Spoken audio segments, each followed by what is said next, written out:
নরেন্দ্র মোদীর নেতৃত্বে ভারতের মুকুটে একের পর এক পালক যুক্ত হচ্ছে। নরেন্দ্র মোদীর নেতৃত্বে দারিদ্র দূরীকরণেও এগিয়ে রয়েছে ভারত।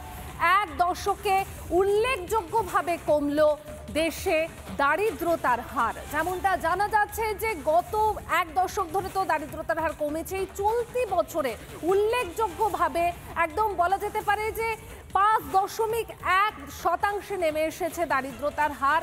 আর এমনটাই কিন্তু রিপোর্ট দিয়েছে বিশ্ব ব্যাংক। দেশে গরিব কমছে, বিশ্ব ব্যাংকের রিপোর্টেই কেন্দ্র সরকারের বড় সাফল্য প্রকাশে।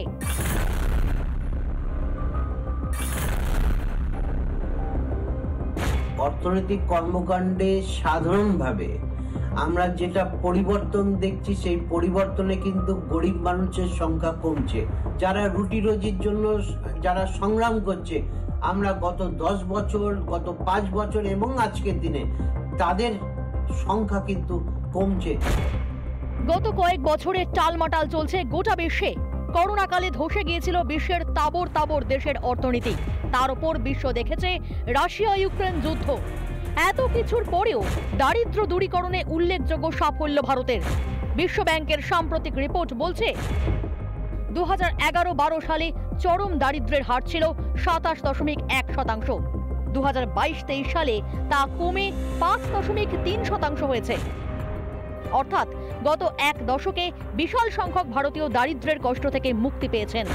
সংখ্যার নিরিখে দেখতে গেলে প্রায় 27 কোটি।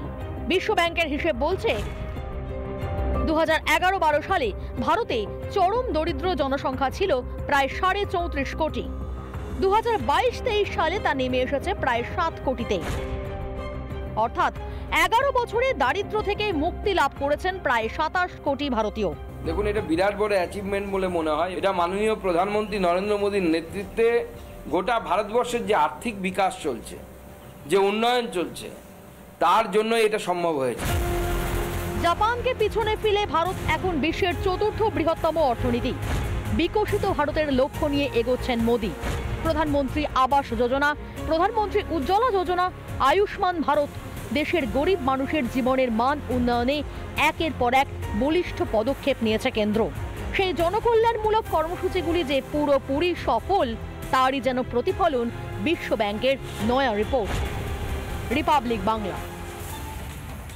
নানা ধরনের কন্টেন্ট দেখার জন্য লাইক করুন, শেয়ার করুন আমাদের ফেসবুক পেজ, সাবস্ক্রাইব করুন আমাদের ইউটিউব চ্যানেল। পাশাপাশি অন্যান্য ব্রেকিং নিউজের জন্য অবশ্যই চোখ রাখুন রিপাবলিক বাংলায়।